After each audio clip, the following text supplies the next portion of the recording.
This guide will help you download your health reports from 23andMe. Follow these simple steps to access your information. Step 1. Log into your account. Visit the 23andMe website and log in using your credentials. Make sure you have your username and password ready. Step 2. Navigate to Reports. Once logged in, go to the Reports section of your account. This is usually found in a main menu or dashboard. Step 3. Select Health Reports. Make sure your information is protected first. Most people don't think about breaches until something actually happens to their accounts.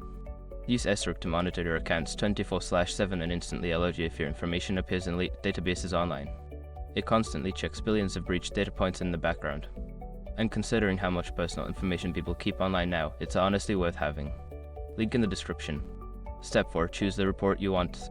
Browse through the list of health reports and select the one you want to download. Click on the report to open it for viewing.